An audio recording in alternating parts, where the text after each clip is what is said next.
4 strangers tried to grab my wife right on our front doorstep while I was at work. They had no clue what kind of storm they had just set off. My wife isn't someone you can push around, and our 2 dogs aren't your average family pets. What I'm about to share may sound unbelievable, but I've got proof of every single detail. This is the story of what happens when the wrong people choose the wrong family to mess with. My name is Blake Hamilton, a high school history teacher who never imagined I'd one day be caught in the middle of a suburban battlefield. But that's exactly what unfolded when our HOA president decided to turn personal grudges into a full-scale neighborhood conflict. My wife, Lily, and I both served in the military. I worked with K9 units, and she trained combat dogs overseas. The 2 dogs we live with now, Titan and Zara, look like regular, well-behaved German Shepherd and Belgian Malinois companions. But what most neighbors don't realize is that they are retired service dogs, trained to identify danger, defend their handlers, and neutralize threats with precision. They're loyal to the bone, especially to Lily. Looking back, I can honestly say that having them by our side saved us from something much worse. It all began with a letter taped to our front door. It looked official: a whole letterhead, legal language, all the trimmings ordering us to remove our dogs within 48 hours for supposedly disturbing the peace and lowering property values. Classic power play, right? But Lily immediately noticed something strange. The letter specifically mentioned our military background, dismissing it as irrelevant to community safety standards. The problem? We had never told anyone about our service except for Mike Torres, the veteran who lived across the street. Why would Chloe Foster, our HOA president, even know about that? And why was she digging into our personal history if this was really about barking dogs? Titan and Zara hardly ever bark without reason. They're too disciplined for that kind of thing. When I pointed this out, Lily gave me that look she gets when her instincts tell her something's off. Blake, she said while studying the letter, this isn't about noise complaints. This feels personal. Someone knows too much about us and is trying to make our lives hell. The same week, a drone started hovering over our backyard nearly every day. It wasn't the casual, hobby kind. This one lingered, recording, watching Titan and Zara with unnatural focus. The dogs tracked it every time, alert like they used to be around explosives or enemy surveillance overseas. Each time I tried to follow its path, it retreated toward Chloe's house. Maybe it was coincidence, but after years of military service, I've learned coincidences rarely happen in patterns. Soon, more violations followed. Fence too high, car parked improperly, landscaping supposedly against standards. Each notice became more aggressive, threatening immediate enforcement if we didn't comply. But here's what raised alarms. Half of those so-called rules weren't even in the original HOA bylaws. Either someone was sneaking in updates without notifying homeowners, or Chloe was making things up outright. Lily began documenting everything, filing each notice, checking dates, and analyzing signatures. Her intelligence training was kicking in. She wasn't treating this as neighborhood drama anymore, but as a legitimate threat. Not long after, a man named Derek Nash showed up at our door. Big guy, construction shirt, clipboard full of papers. He claimed he was with City Property Compliance and demanded access to inspect our home for violations and animal behavior concerns. When Lily asked for real credentials, his attitude turned hostile. Lady, this isn't a request. Either you let us in or we'll report your refusal as non-compliance. That might have worked on someone else, but Lily has dealt with real authority under high pressure. She refused, and Derek made it clear he'd be back. Later that same day,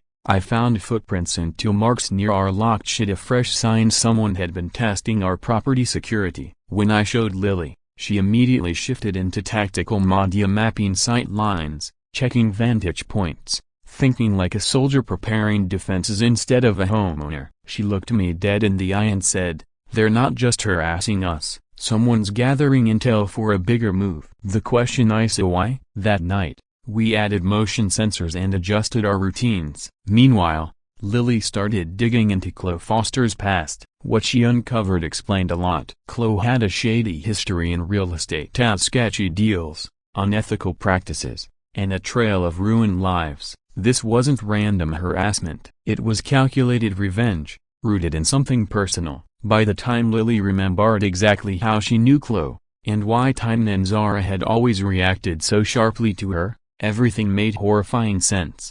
One discovery in particular left Lily shaken. She found records online that connected Chloe to darker events in her past. When I pressed her about it, Lily just stared at me and whispered, "Blank, what if she isn't finished ruining lives?" And then came the ambush. Chloe timed it perfectly. While I was stuck at school in mandatory meetings, completely unable to help, my wife was left face to face with 4 men who had come to our doorstep with the sole purpose of hurting her. The brilliance of Chloe's plan was in the timing. She had studied our routines for weeks, knew exactly when I'd be locked into work obligations, and made her move. What she didn't anticipate was that targeting a military family also meant tangling with military-trained defenses, even if those defenses had 4 legs and sharp teeth.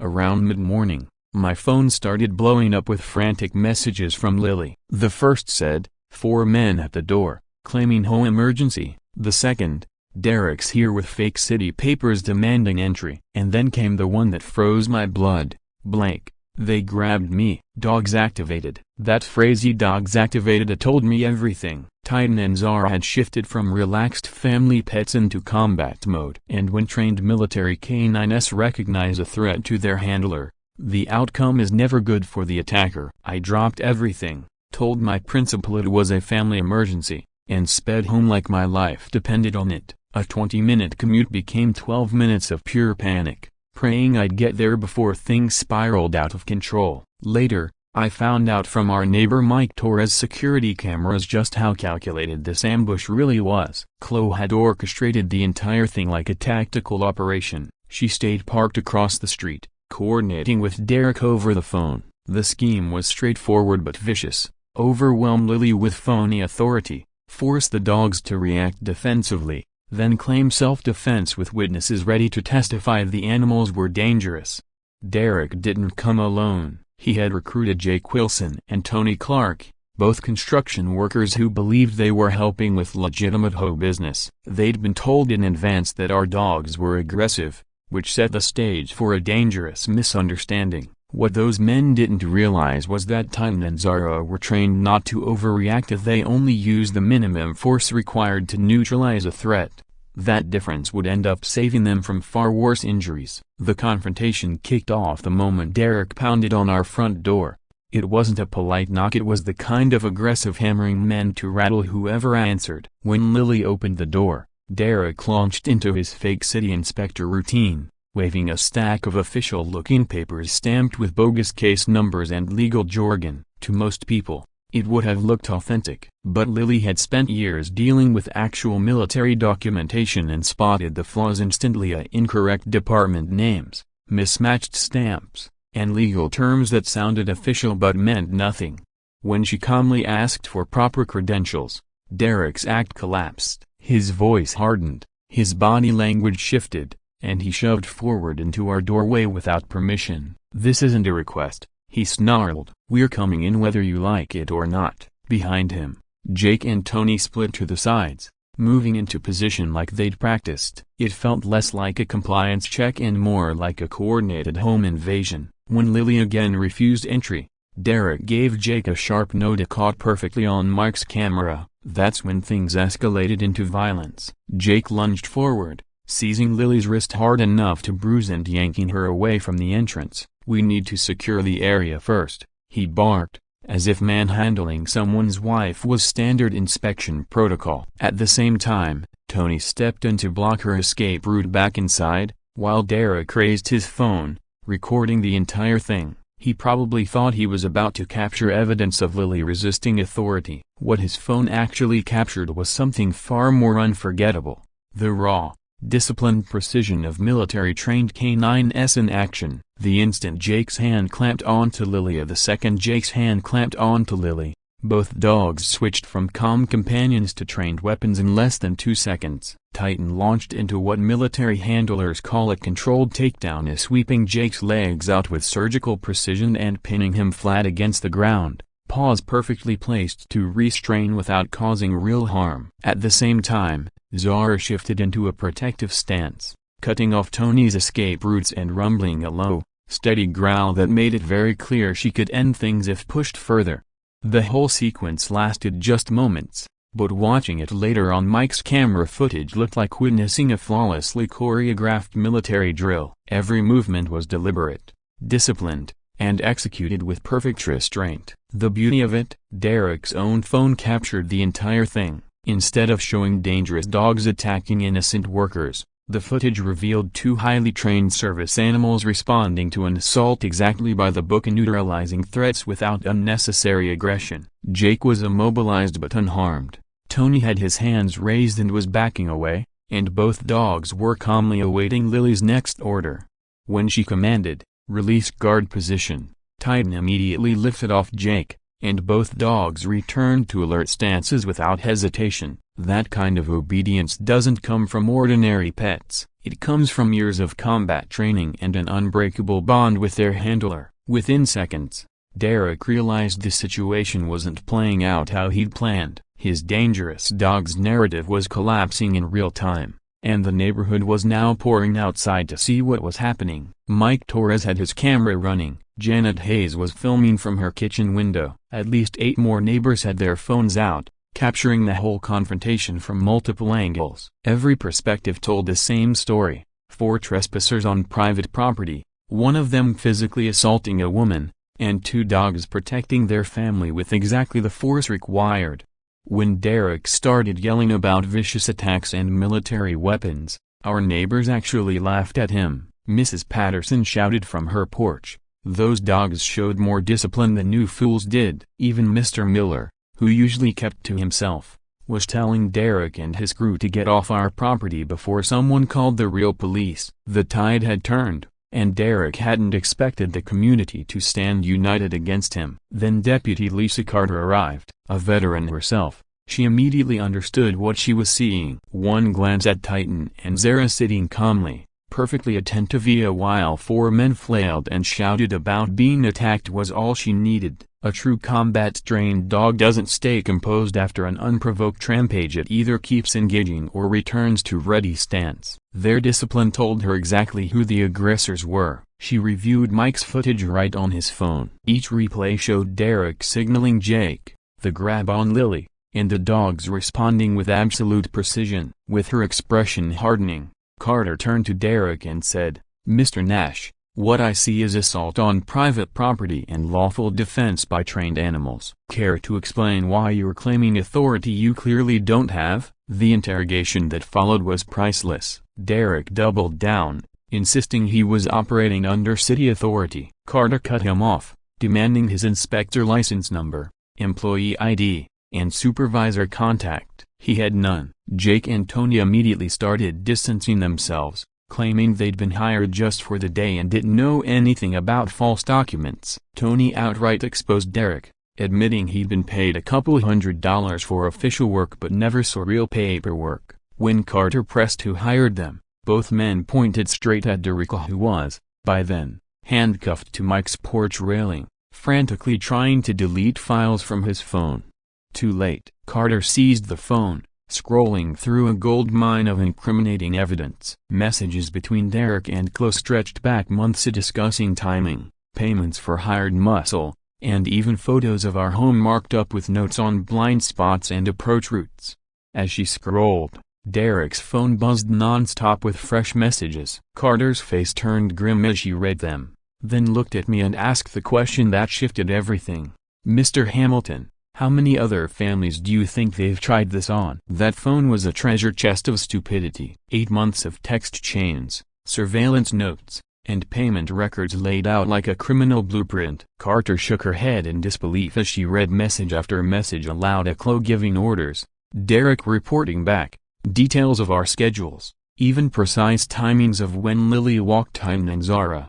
And then came the line that made my blood boil. "Blake works Tuesday through Thursday at school, leaves by 7:30 a.m. One line in Derek's phone showed me, Lily is home alone with the dogs. Perfect time for a controlled confrontation. These people weren't treating us like neighbors, they had been studying us like enemy targets. The truly disturbing part was realizing how many other families they'd already done this to. Derek's contact lists showed hired crews used against the Smiths on Oak Street, the Johnsons on Pine Avenue, and the elderly couple from Maple Drive who had moved to assisted living after being pressured into selling. Every case followed the same playbook: fake violations, escalating harassment, intimidation teams showing up at doors, and families finally giving up and selling under stress. When Deputy Carter cross-checked the property records Derek had stored, the bigger picture came into focus. This wasn't just petty bullying, it was a systematic land grab operation running for nearly 3 years. Chloe wasn't only seeking revenge on us, she was leveraging her HOA position to drive families out and scoop up homes far below market value. The financial records on Derek's phone exposed everything. Chloe had already purchased 3 houses on our block after breaking down their owners with pressure campaigns. The Smiths sold at a $40,000 loss just to escape. The Johnsons were forced out $60,000 under value because they couldn't afford endless legal threats. Mrs. Patterson's elderly parents practically gave their home away after Chloe convinced them they were lowering neighborhood property values. Each acquisition put more money in Chloe's pocket and tightened her control. Our corner lot was the final piece she needed to consolidate a development worth over $1.5 million. Carter immediately called in the county fraud unit, but exposing Chloe's scheme came with complications. She hadn't acted blindly as she'd carefully manipulated the system to make everything appear legitimate. She rewrote HOA bylaws to give herself sweeping enforcement power, invented fake city partnerships, and lined up contractors willing to play muscle while keeping their names clean.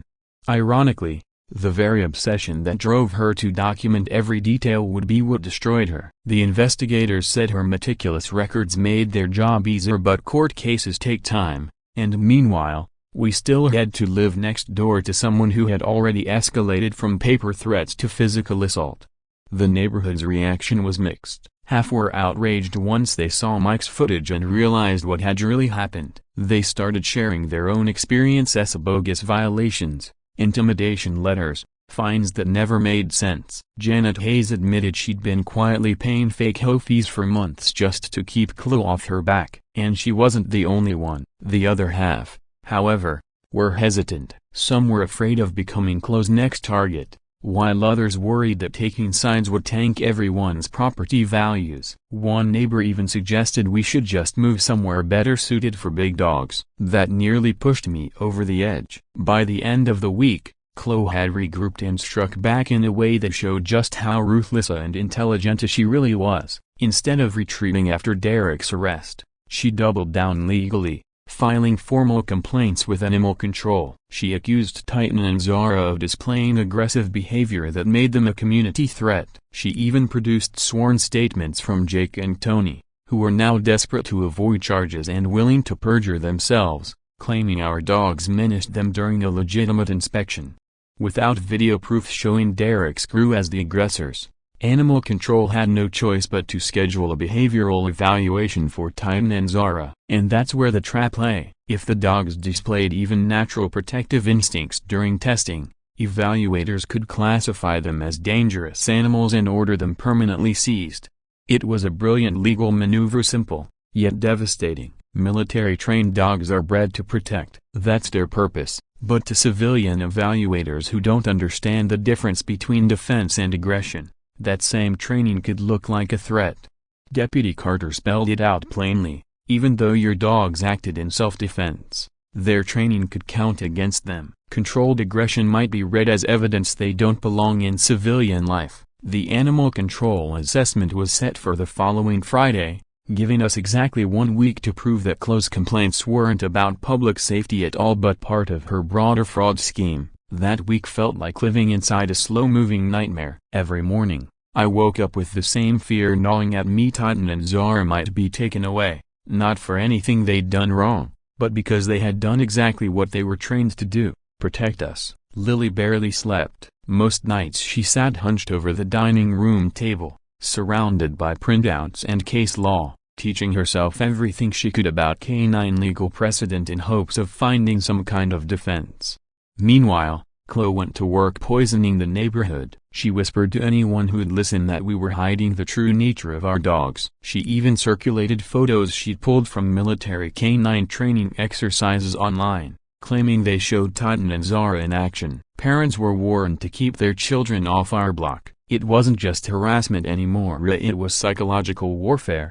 And it was wearing us down by design. Then, on Friday evening, Carter called. Her voice had a weight to it I'd never heard before. She said the fraud investigators had gone deeper into Derek's phone files, and what they uncovered changed the scope of everything. "Mr. Hamilton," she asked, "did your wife know she wasn't Chloe's first target?" That question made my blood run cold. Suddenly our entire ordeal looked like just one thread in a much bigger pattern. It explained why Chloe was so confident the legal system would protect her, why Derek's crew had been brazen enough to commit crimes in daylight, and why our block was chosen in the first place.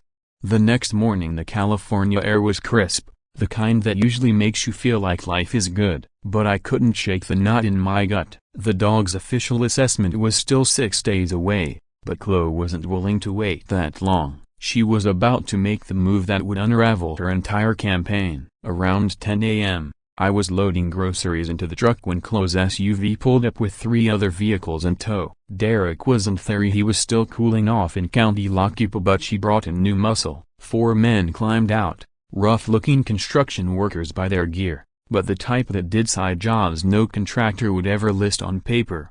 They spread across our front yard in a loose perimeter, one of them moving with the swagger of someone who believed the law was already on his side. He slammed on our front door like he owned it. Lily was home alone again, obviously by designated, but this time I was only 5 minutes away. 5 minutes is nothing when you're driving, but when someone is threatening your family, 5 minutes feels like 5 hours. Chloe knew exactly how to weaponize that window. The leader introduced himself as Marcus Webb, claiming he was from the Emergency County Property Assessment Division, an office I knew didn't exist. He carried a clipboard, fake paperwork, and the kind of confidence that can make strangers second-guess themselves. When Lily demanded credentials and a supervisor's contact, Marcus dropped the polite act. His tone sharpened. "Ma'am, we're here under emergency authority due to dangerous animal complaints. Either you cooperate with our assessment, or your property can be seized immediately for public safety violations." The message couldn't have been clearer: let them in to evaluate the dogs,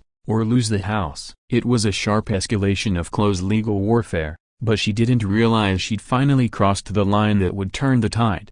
Because when Marcus gestured for his men to secure the property, 2 of them moved to box Lily in while another pulled out a phone and started filming. That's when the trap she'd set for us began snapping shut on her instead. Marcus's crew moved in like they were about to secure the property, 2 flanking Lily while the 3rd held up his phone to film. The setup was obvious: to snatch her away from the dogs, then claim the animals attacked when they rushed to protect her. Classic trick to manufacture evidence for a lawsuit and get Titan and Zara seized as so-called dangerous animals. What they didn't count on was that military-trained K9s don't behave like ordinary pets. They don't bark or bluff, they act with precision. When combat dogs determine you're a threat to their handler, the lesson comes fast and unforgettable. The second Marcus's men laid a hand on my wife, Titan and Zara switched into combat mode as if someone had flipped a switch. Titan carried out what the military calls a controlled neutralization, as sweeping the legs out from under the guy filming, pinning him face down with just enough force to hold him harmless, waiting calmly for further commands. Zara, meanwhile, executed textbook area denial, sliding into position between Lily and the rest of the crew, her steady growl leaving no doubt about the consequences of a wrong move. The entire exchange lasted only seconds, but watching the footage later from Mike's cameras looked more like a perfectly choreographed routine than chaos. 2 highly trained protectors applying exactly the right amount of force. No more, no less. They weren't attacking strangers, they were carrying out defensive protocol with surgical precision. Ironically, the best proof of this came from Marcus's own crew. Their evidence video showed the truth. Marcus giving the order to grab Lily, his men putting hands on her first, and the dogs responding only to defend. When Lily commanded, "Release guard position," both dogs disengaged instantly, stepping back into ready stance with zero lingering aggression. That kind of discipline doesn't come from ordinary pets. It's the result of years of combat training and absolute trust between a handler and her K9s. The men who weren't pinned down backed away quickly, hands raised, suddenly realizing exactly why military dogs are classified closer to weapons than animals.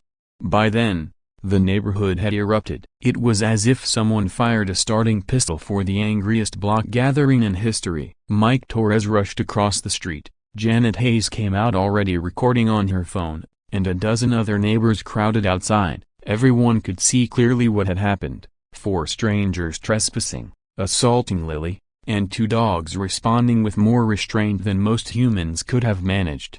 When Marcus started shouting about vicious animals and demanding emergency services, Mrs. Patterson laughed outright from her porch. "Those dogs showed you more mercy than you deserved. Maybe don't grab people on their own property next time," she called out. The community support was overwhelming, but the true nail in the coffin was Mike's security system capturing the entire incident from multiple angles with perfect audio. Deputy Carter showed up to a scene that must have looked like complete chaos from the outside. 4 construction workers crying assault, neighbors shouting them down, and Tynan and Zara sitting calmly at Lily's side like soldiers awaiting orders. Carter, with her military family background, read the situation instantly. Combat dogs don't sit quiet after unprovoked aggression unless they're following strict commands. Their posture made it obvious who the real aggressors were. Carter reviewed the footage on Mike's phone right there, watching the sequence from start to finish, her expression hardening with each replay. When she turned to Marcus, the so-called leader, the interrogation started, and that's where everything collapsed. Basic questions: a department name, supervisor, official authorization for an emergency property assessment. Marcus had no answers. His crew cracked almost immediately, admitting they'd just been hired for a day of security work, told only to follow his lead and help with some supposed inspection. The turning point came when Deputy Carter confiscated Marcus's phone and uncovered text messages between him and Chloe, detailing payment arrangements and timing. That was the end of his fake authority act. One of the crew members, desperate for leniency, confessed that Chloe had paid each of them $500 to fabricate evidence of aggressive animal behavior, with Marcus coaching them on how to provoke the dogs for documentation. The most incriminating piece of all came from Marcus's own footage. Instead of erasing it, he'd saved video showing himself instructing his men to grab Lily, telling them how to frame the shots for maximum effect, and even coordinating with Chloe through text during the staged confrontation.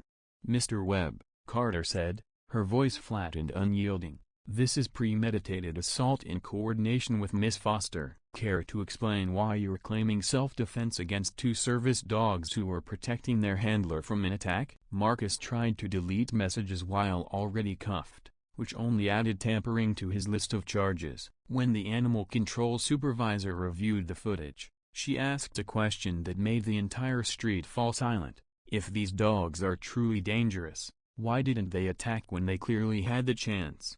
Carter considered the point, replaying Mike's footage again. "You're right," she said firmly. "They had multiple chances to cause harm and chose restraint every single time. That's not aggression, it's discipline." But the truth didn't matter much in the maze of bureaucracy. Chloe had spent months fabricating a paper trail that painted Titan and Zara as accidents waiting to happen. The system was built to prevent public danger, not to recognize the difference between military precision and uncontrolled aggression. And Chloe knew exactly how to twist it. By Monday, her counterattack hit like a storm. She filed formal complaints with 3 agencies at once: Animal Control, the county attorney's office, and even the health department, alleging our dogs posed a threat to children. Every complaint came with sworn statements from Marcus's crew, claiming they had been menaced during what she called municipal inspections.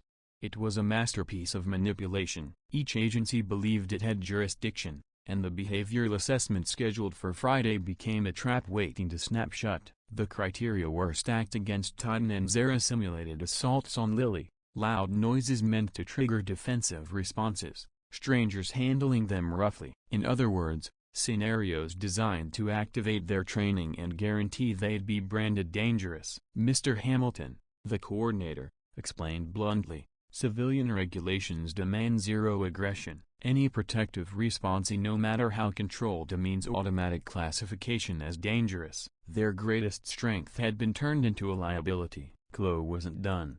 She spread propaganda through the neighborhood like poison. She carried photos from military K9 websites, claiming they showed what Titans were capable of when their instincts took over. She whispered to Mrs. Thompson that our dogs were trained to attack on command. She told Mr. Miller that allowing such animals in a family neighborhood was reckless endangerment. By midweek, children weren't allowed to play near our yard, and neighbors crossed the street instead of walking past. The isolation worked exactly as Chloe intended. No support, no witnesses if the assessment went badly. The worst part was Lily's guilt. She sat awake nights, staring at Titan and Zara. Maybe I should have ignored those fake papers years ago. Maybe I shouldn't have ruined someone's life. It broke me to hear that. She had only ever done what any honest person would have done: exposed fraud. Now she was questioning whether truth had been worth the cost. I reminded her, bad people always blame good people for their downfall,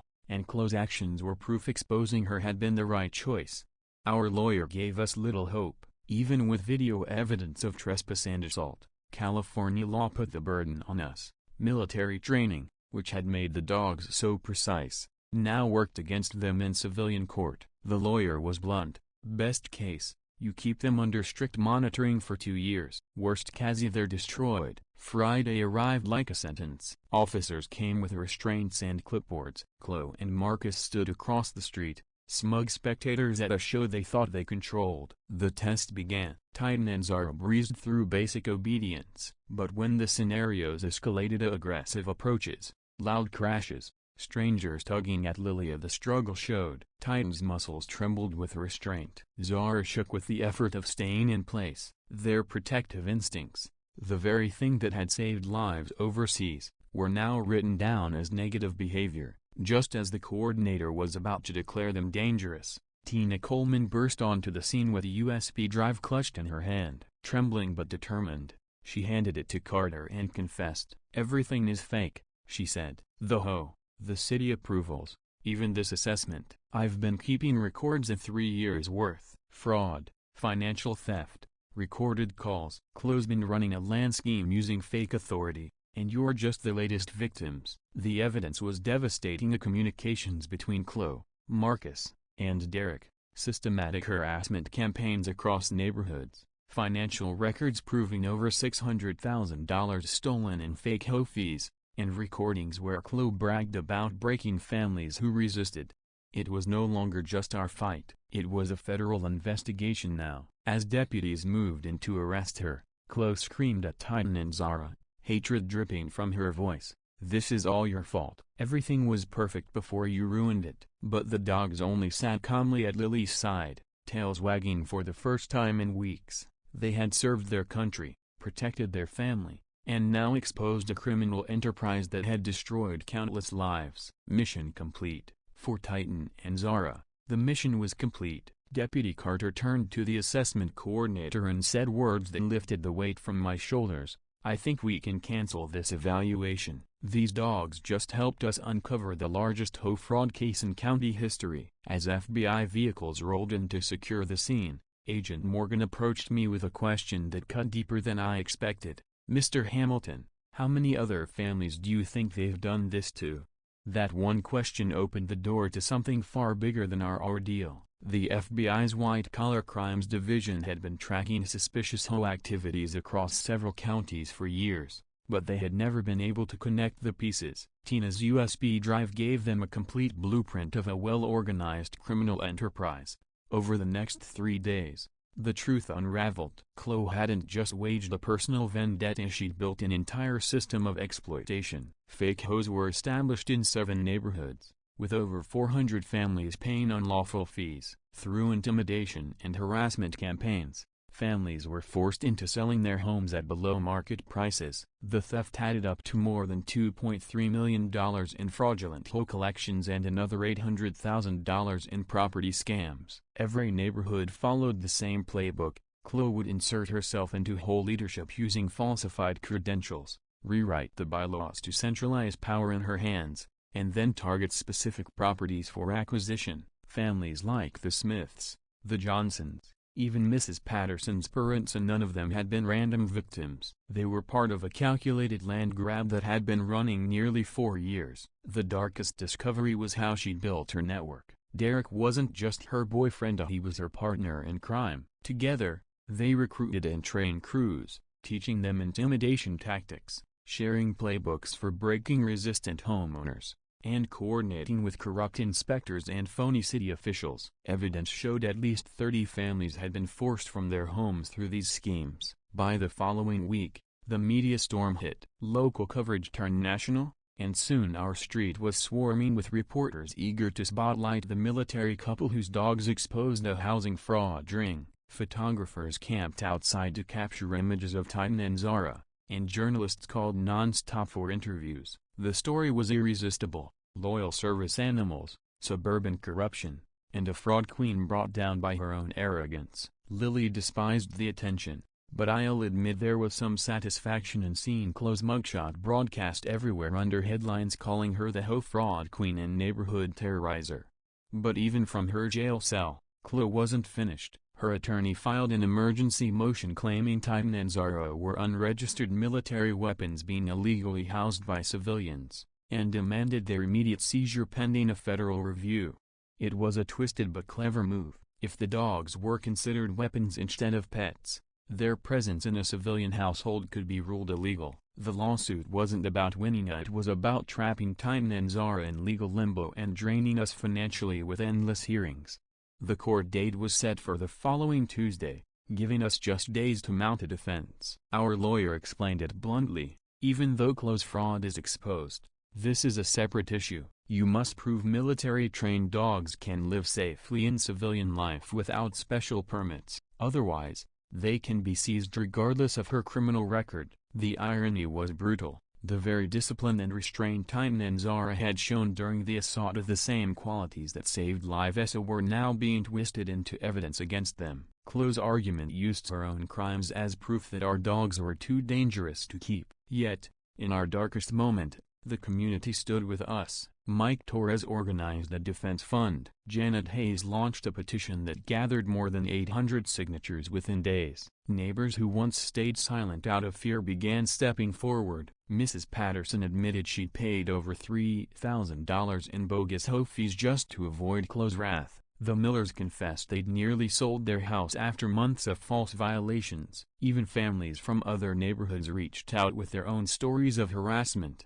The truth was spreading. The pattern was undeniable. It was finally undeniably Chloe had been terrorizing families for years, and our case gave other victims the courage to step forward. But while community support brought us strength, it couldn't solve the legal fight ahead. Federal court doesn't weigh public sympathy when determining whether specific animals are a safety risk. Chloe's attorney insisted that military training alone made Titan and Zara too dangerous for civilian ownership, no matter how they behaved.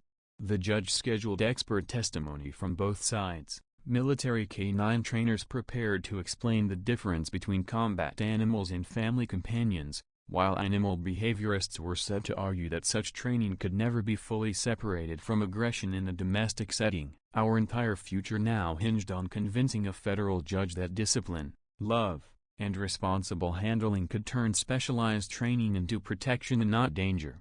On the night before the hearing, Lily sat in the backyard with Titan and Zara, rehearsing the obedience demonstrations we planned to present in court. Watching her with them was like witnessing a symphony of trust and skill. Her hand signals were so subtle most people wouldn't even notice them. Her voice carried absolute calm authority, and the dog's flawless responses reflected years of mutual respect and loyalty. They weren't just trained animals following commands, they were family who understood their purpose and took pride in fulfilling it. As we finally headed inside, Lily turned to me and said softly, "Blake, whatever happens tomorrow, remember this: these dogs saved my life that day, and they've been saving our family in countless little ways ever since. They're heroes, not weapons, and I'll fight anyone who says otherwise." The following evening, our attorney called with last-minute preparations for the hearing. His tone carried a weight that made my stomach tighten. Federal prosecutors supported us because of Chloe's exposed fraud,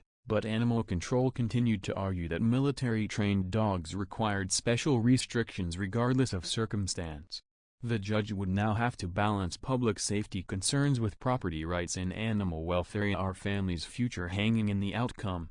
Tomorrow's hearing will decide whether your dogs are heroes who exposed a criminal conspiracy or weapons the state needs to control," our attorney warned. "Make sure your wife is ready to demonstrate their training. Everything depends on proving exactly what kind of animals we're dealing with." But Chloe's final statement changed the entire room. Standing there in her orange jumpsuit, shackled and staring at decades in prison, she looked directly at the judge and said, "Your Honor, those dogs aren't just trained killers. They're evidence of a military weapons trafficking operation the Hambletons have been running under the guise of a dog training business."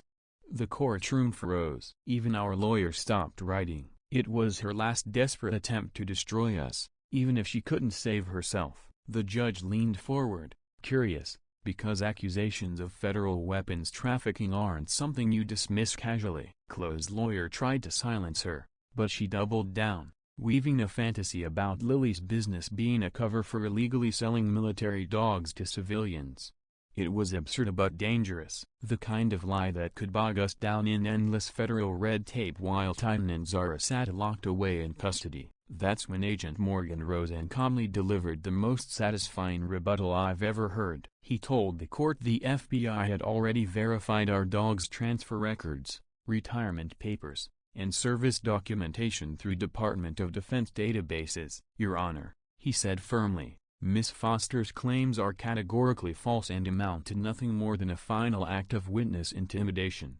The judge's face hardened, realizing Chloe had wasted everyone's time with a baseless accusation. Still, to settle the matter once and for all, she asked Lily to demonstrate Titan and Zari's obedience in court. What followed was nothing short of artistry. Lily guided them through search patterns, protective formations, and controlled perimeter maneuvers, all executed flawlessly, without aggression, and ending in calm, disciplined sits at her command. The precision was so striking that even seasoned court officers applauded. The judge noted extraordinary discipline and protective behavior without hostility. Even animal control officers admitted they had never seen military training so seamlessly adapted to civilian life. Agent Morgan later told reporters Titan and Zara represented the gold standard for retired service animals integrating into family environments. These weren't weapons, they were guardians who had proven their loyalty beyond question. When sentencing finally came, Judge Patricia Wells delivered justice in full. 8 years in federal prison for racketeering,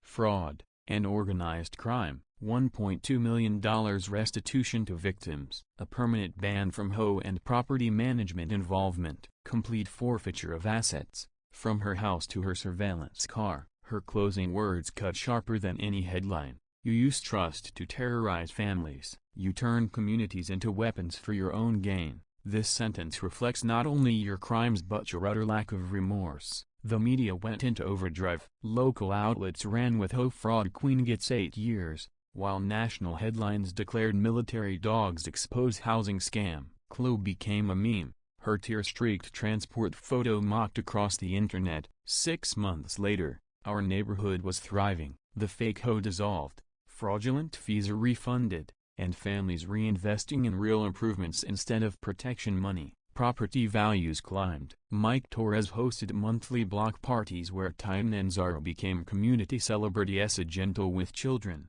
trusted by all. Lily even launched an anti-fraud K9 program that grew into a national model, helping law enforcement use retired service dogs to detect forgery and financial crime. The final piece of justice came during victim impact statements. Families from 7 neighborhoods told stories of children too scared to play, elders forced from lifelong homes, young couples buried in fake fees and legal bills. The pain Chloe had caused was immense. When our turn came, Lily said simply, "You tried to destroy our family because your fraud was exposed. Instead, you exposed yourself as exactly the kind of predator who needed to be stopped." Chloe's hollow apology afterward fooled no one. And yet, I still wonder, if 2 retired military dogs could bring down a criminal empire just by protecting their family, how many hidden heroes might be living quietly in our own communities? Thanks for staying with us through this entire ordeal. This is Blake from Anna Drama Nest, and I'll see you in the next story, hopefully one where no one dares mess with my family again.